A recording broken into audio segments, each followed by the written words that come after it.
right, you raised some eyebrows with your report indicating that the Wild would be willing to at least consider trading away the young goaltender as part of a package because, as you say, we're running out of other options. Yep. And allegedly, you dangle him, there'd be some teams that might be very interested in him.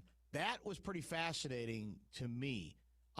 Give us the sort of pros and cons of going down that road. Do you think there's danger in potentially keeping him in, or does it just depend on how big the fish is that you get? Yeah, in I return? think it's all that. I just think that they realize that that anybody on this roster, with the exception of guys like Kaprizov and Boldy and probably Faber and players like that, are largely touchable. And he's there without a doubt right now, their best prospect after giving up guys like Rossi and Ogren and Boyum. They've traded their 2026 first. They've traded their 2026 second.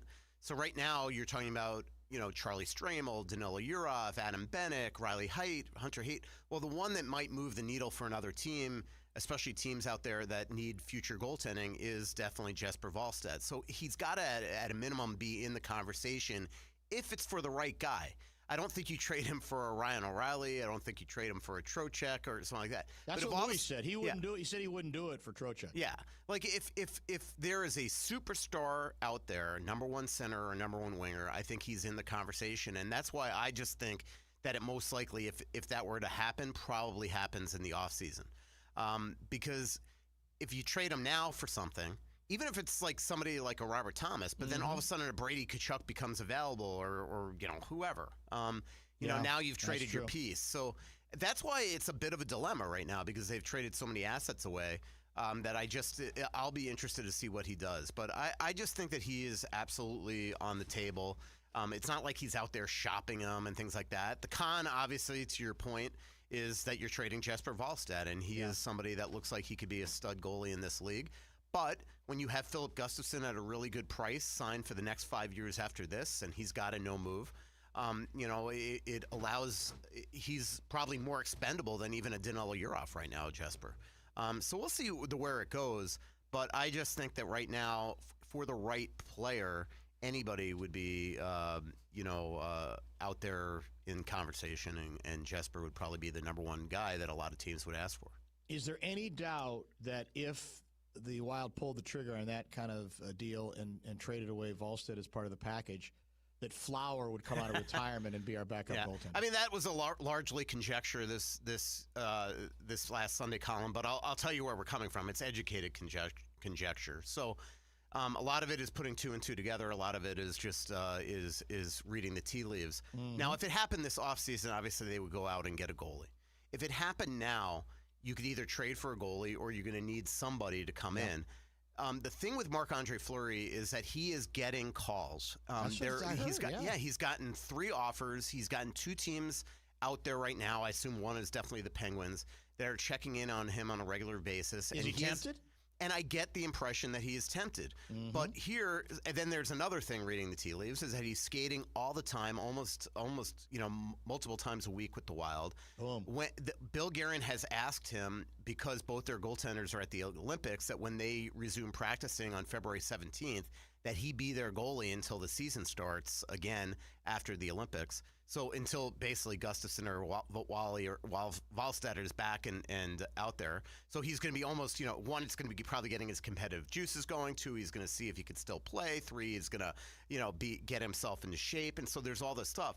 The other thing is that if there is any temptation to come out, I think just his role with the Wild, being in their GM's booth multiple times, hanging out with these guys still off the ice, going on the ice with them, and then going to places like Arizona in their meetings and getting all this proprietary information. I just think it would be awfully awkward for him to go and then sign with the Oilers and have to face the Wild potentially in the playoffs or sign with another team. So this is, again, total conjecture. But I could tell you from talking to people close to Flower, then Flower the other day, Joe Smith talked to Flower the other day, is that there's definitely, he even says it's probably not, but he says probably not. It doesn't mean like he's shut it out. And I just think there's going to be a lot of, if they came to him in a pinch because they traded Wallstedt, I think before, and the one thing I will tell you is that Billy has not broached this at all with him. But if it got to the point where they were going to trade Volstad, I think before Billy would consider trading for another goalie, I think he would at least have that conversation with Fleury to see what he thinks. But again, this is total conjecture, and until it's fun. Yeah, it's fun to do it. Because we've been doing it with the Wolves today because Giannis, the Greek Freak, has said I want out of Milwaukee, and the Wolves. I don't think they're at the top of the list, but I think they are definitely on the list. There's some Milwaukee and Minnesota are basically the same thing. Remember, very true, like Krasinski has flown to Milwaukee accidentally at times to connect. Yes. To go to like Houston and stuff. That's very, very true. Yeah. What is the date? When is the date we can pencil in for when we can officially proclaim the Minnesota Wild 100% healthy again? Well, Bogosian's really, obviously Brodin's out until after the Olympics, at least. Mm-hmm. He had surgeries 6 to 8 weeks from last week, essentially, and Bogosian looks like he's going to be at least going to Edmonton, potentially playing against the Oilers. So they're pretty healthy from a availability standpoint. In terms of actually being healthy, these guys, like on every team, they're all banged up right now. They're all dealing with something. This has been a hellacious schedule, so condensed for all these teams that I think the league every 2 years now, when there's an international tournament, whether it's the World Cup or the Olympics, are going to try to figure out ways, especially with 2 more games, to make this schedule a lot less condensed, because this has just been a war of attrition for all these players, and they're all dealing with nagging stuff. So, but in terms of availability, only Bogosian's out and Brodin's out, and Brodin, really did an unselfish thing by having surgery. They basically told him, like, look, you are not going to get through the season if you don't come out of the lineup now, don't miss the Olympics, all that stuff. And then he just like, all right, that's all I needed to hear. And he realizes what his day job is, the one that pays him $6 million a year, and he underwent surgery, and now the hope is that he'll be back. He's had a surgery that's pretty routine in the National Hockey League, that a lot of guys on this roster has had, with a surgeon that has operated on a lot of these guys. So I think they're pretty confident that he's going to be back at some point, early March or a little later. How does one explain this team's absurd, to use a word that got me in trouble a long time ago, domination over the Chicago Blackhawks historically? Yeah, and it's even before that. It was when I first started covering this team. They were unbelievable against them. I don't know. They have this again. They've had it against the Montreal Canadiens. They've had it against the Anaheim Ducks. They've had it against the Edmonton Oilers. There are just certain teams that they seem to match up against, no matter the era of this franchise. When I started, I guess before I got here, from 2000 to 2005, the Wild did really poorly against the Edmonton Oilers. They've owned them for the last 20 years that I've covered the team. It's starting with right after Christmas, my first year covering the team in 05-06, they did one of those 2-game mini-series that they hoped that they were experimenting with in the league to try to see if they would do series kind of like baseball. And I remember we went up to Edmonton on day after Christmas or something, and the Wild won back-to-back games there. And it's been like that ever since. And then there's some teams that they just don't play really well against. So I don't know if there's really a way to explain it, because it's different players, different eras, different all that stuff. But there's just something about the Wild. And they've had some unbelievable comebacks in their history against the Chicago Blackhawks in the third period, in fact. And as Blackhawk fans, definitely pointed out the other day, the domination is only in the regular season. All Wild fans know that. From 13 to 15, the Wild unfortunately played them in their heyday of their sort of mini dynasty, and lost in the first round twice, and the second round twice, and the first round once. Dana checks in. Can you ask Russo if Flower could be the emergency backup goalie instead of a bartender league guy? Next, are you talking next year?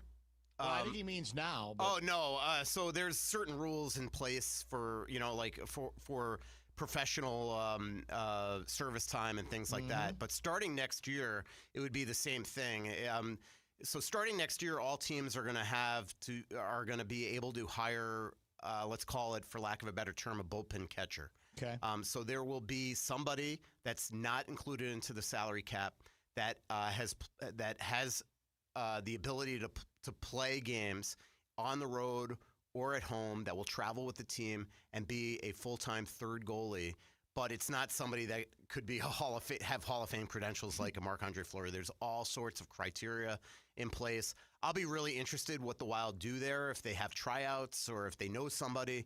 But they will, without a doubt, hire somebody to be their full-time third goalie. But it's got to be somebody that's going to be here every day, practice before, and then sit in the press box and only be available to them, but would also go on the road.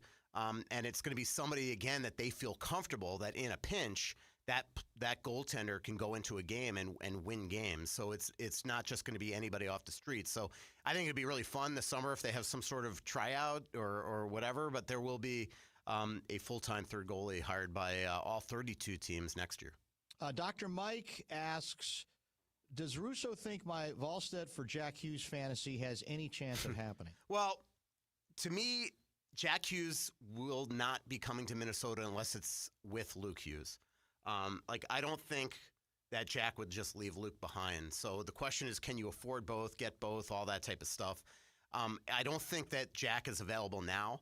The question is, when does he become available? I think it's more likely that if Jack Hughes was ever to join Minnesota, that this offseason, that Quinn re-signs on a 3-year term, aligns himself with Jack, and then maybe Jack joins here when he's a free agent. So we'll see. But right in a trade right now, it's probably to me, there'd be more of a likelihood of getting a Nico Hischier than probably a Hughes right now. But we'll see. Volstead for Austin Matthews on the flailing Toronto Maple Leafs. That's also being proposed. That's the name that I don't really want to say because then everything gets aggregated. But yes. That's what when I keep on saying that, it'd be a real shame if you traded a Volstead for, somebody right now that's even a Robert Thomas or somebody, and then all of a sudden something like that became available this offseason. Or Brady Tkachuk says, I'm not re-signing in Ottawa in a year or 2 years, whenever it is, and we know that Quinn and Brady are best buddies. I mean, they are best friends. I'm doing this awesome story. Well, it's not awesome story yet because I still have to write it. It might not turn out to be an awesome story. But the idea is an awesome story. It's awesome. Yeah, exactly. Usually when I have an awesome story in my mind, I sit down, pen to paper, and it doesn't become awesome. But anyway, it should be awesome because the quotes are awesome. But I'm doing this big story at the Olympics on their friendship and when Brady. And not to give the whole story away now, but for 2 years at the program, Quinn and Brady were billeted by Keith Tkachuk. I mean, just imagine that school of hard knocks, right? Yeah. And so the quotes by Matthew Tkachuk the other day, by Keith Tkachuk the other day, I got him on the phone, by Quinn's parents, by Quinn are outstanding. I'm talking to Brady this week as well. But the one thing about them is they are best buddies, and so that's in my mind is then if you get a Brady, then you got to figure out the center still. So maybe for the history of this organization, we're always going to be thinking about the center. But if Brady Tkachuk became available, I mean, I know everybody just assumes that he wants to play with Matthew, but the cap situation for Florida, we'll have to see what it is at that point. But that's just kind of what I mean. This is why it's complicated because you make this big deal for Quinn. You want to go out and hit the next home run now. But a lot of those big names that are out that could be potentially out there might not be available until this summer or the following. And I know you don't want to keep on punting it down the road. And you do have to try to re-sign Quinn this summer. So you want to make him feel like he wants to stay here, but you also don't want to waste your precious assets right now if all of a sudden Jesper can get you a true number one in some capacity down the stretch. So, if Austin all of a sudden became available, it's could you imagine if you traded Jesper Volstead for somebody else and now you don't have that piece? So this is why Bill Guerin gets paid the big bucks and his staff will figure it out. Is there anybody you can't get a hold of?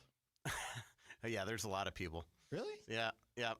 Faunus, unfortunately, every now and then will immediately call me back. No. But no, there's people. Okay. Yeah. All right. I'm surprised. Usually, the one thing about this job is that when you've done it long enough, you have even if you don't have that person's number, somebody that has that person's number, and so yeah, you get close enough. Yep. A couple more texts. A lot of them coming in as usual for you. Does anyone other than me notice? This is a texter. Notice all the turnovers from Faber. He makes some really dumb decisions. Is that fair? Well, the other night he certainly made a bad one. And he, I will say, the game in Montreal, he looked extremely tired to me. And he is, he's somebody that, look, when he first got here, he was playing 30 minutes a night on a routine basis. and he really hasn't done that in the last couple of years here. So now all of a sudden when you're playing with Quinn, you're playing some high minutes, and you're starting in the offensive zone, which, as I was talking to Faber about this the other day, is very different for him. He gets a lot of D-zone starts before Quinn got here. So the type of minutes that he's playing is very, very different. So I just think sometimes his mistakes are fatigue mistakes. The one the other day was not a very good mistake that turned out to be the Ryan Donato goal. But yeah, he does like, look, I mean, when you play 30 to 35 shifts a game, they're not all going to be perfect. And he's made some mistakes, but I think for the most part, since early November, up until well past when Quinn got here, I think Brock's played outstanding hockey.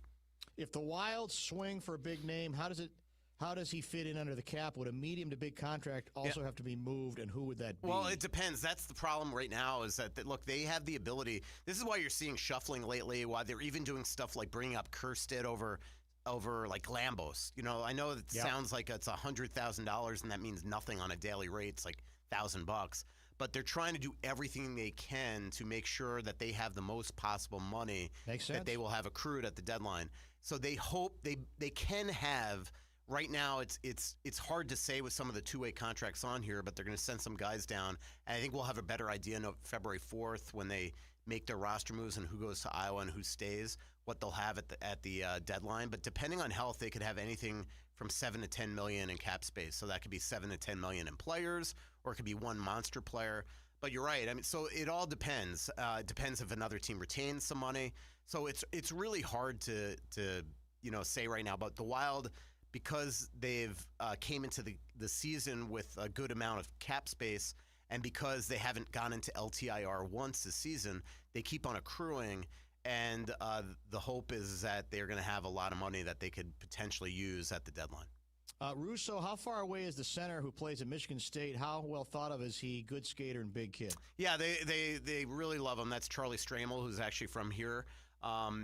He's somebody that left University of Wisconsin, transferred to Michigan State, where his coach Adam Nightingale is there. He was his coach at the program, before for USA Hockey. And he has just absolutely taken off under him, and he's been one of the best college players in the game this year. So, he is Joe Smith spent some time with him, my colleague down at Madison a couple weeks ago. He made it extremely clear to Joe on the record that he plans on signing with the Wild after the season. So fans that are worried that he could, because it's his fourth year, try to become a free agent August 15th, he said he is not planning that. So then the question is, do they sign him now and burn a year and bring him right to Minnesota, whether he plays or not?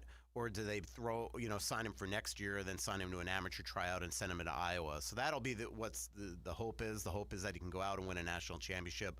The other thing is right now, other than Yurov, and other than Wallstedt, he's probably their best prospect. So there's even a chance that teams are asking about him. And as I just mentioned, if I'm not convinced that Charlie Stramel's future is necessarily in Minnesota, if the Wild are willing to trade some prospects here, which they are. Yeah, these folks go deep with you, man. Why have you been retweeting so much New York Rangers content? Is there something, Russo, that you know and we don't? That's Daniel from Egan. Well, just Trocheck. I mean, Trocheck and Miller are two guys that we know that Bill Guerin has a big affinity for. I think Trocheck is somebody that makes a lot of sense here. As of last week, we reported that they had not talked. I think that has changed. And as I mentioned, Chris Fleury will be with Bill Guerin in Milan. So that's really the reason. And just because we've been working with those Rangers writers in terms of intel, sharing information in terms of the Wild's interest in both those players. JT is somebody that the Wild really like. I just think that what JT would cost in terms of assets is probably something that Bill can probably not do, just because there's a lot of pressure on the Rangers because they gave up so much for him to get him from Vancouver, and he's their captain. To just give him away. And so we'll see. Panarin's the one guy I just got to tell Wild fans. I know there's just a lot of belief out there that the Wild are in on Panarin. They're not. Right now, Panarin wants to go anywhere with an extension. The Wild are not in a position where they'd give him an extension. And I don't even think as a rental the Wild are necessarily in on Panarin as much as, maybe they've had a phone call and things like that. But I would not buy into that stuff. Calgary tonight on the Fan pregame, I'm assuming starting at 6:45. this evening on the flagship. Is this a loser-proof game? We got the Flames. They're not very good, nothing's loser-proof. As Kevin was pointing out this morning, the Wild, lately against teams that are below them in the standings, seem to be taking some teams for granted, which is the complete opposite of last year, right? Last year they were beating up on the bottom feeders and having an immense amount of trouble with the teams on top of them in the standings. And this year it's been the opposite. They have the second best record against current playoff teams in the National Hockey League, but it's below them where they've sometimes had trouble.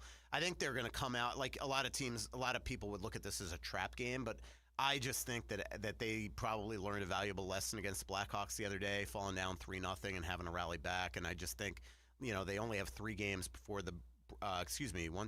four games before the Olympics, and I just think that they're only 2 home games, and I just think they're gonna want to come out and make some noise tonight against a team that's struggling and looks like they're gonna be in sell mode pretty quickly here. They already started by trading Rasmus Anderson to Vegas a couple weeks ago.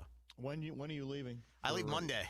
Monday, so 25 days. Yep, yeah. All right, well, make sure don't forget about us. I won't. Anytime you need me, we'll figure out the time and all that stuff. Yeah, and by the way, what is Fulness doing from 6:30 to 6:45? Why can't he do a full? Don't even get me started. Don't even get me started on that. He refuses to do. I know for a fact that that here at the Fan, the executives would much rather go with a half-hour pregame show, but he doesn't want to work that hard. Yeah, right. That's what I was told. I don't know. I heard that. I said that he told Nordahl, I'll do a morning today, like an hour this morning, but I'm not doing a 30-minute pregame show then. There it is. Just malarkey. Oh, it is? Hey, Complete Russo. malarkey. Yep. Real quick on your Olympic bit for Monday, are you going with the Lavelli Neal III underwear plan? What is that? I'm almost afraid to ask. You should be. Yeah. You should be. It's where, and he learned this, I think, from Rachel, right? Didn't Rachel Blunt? Oh, my God. I don't even want to know. So you bring old underwear in your suitcase that you can throw away in whatever foreign country you're at. So then you have room in your suitcase for the other stuff you buy. For all the swag you get and things? Yes, Well, that exactly. actually is kind of smart. But it is smart. So somewhere in Beijing, where was the Olympics that Lavelle went to? There's Laval underwear all over Beijing. I'm surprised he was able to get out of the some country. Landfill, and exactly. Can't make it up. Because it's not biodegradable. We know that. There's no chance. There's no way of getting rid of it. Just like plastic, for sure. Man, that's hard to... Something to think about. Yeah, I don't really know if I really want to think about that. I understand. It's jarring imagery. It definitely is. It's 100% Imagine true. hearing about it firsthand from Laval. Out of nowhere. You just heard about it Unexpected. secondhand. Yeah, it's just too good. Oh, man. Safe travels across the pond, and you'll definitely hear from us. Thank you. All right, see you guys. Appreciate you guys. Appreciate You're both the best. us maybe a little bit. Thanks, man. You're both the best. Thanks, man. Travel safe. We'll be in touch. Wrap it up at 6:30. Stay tuned. You're listening to Barrero on the Fan. From the one.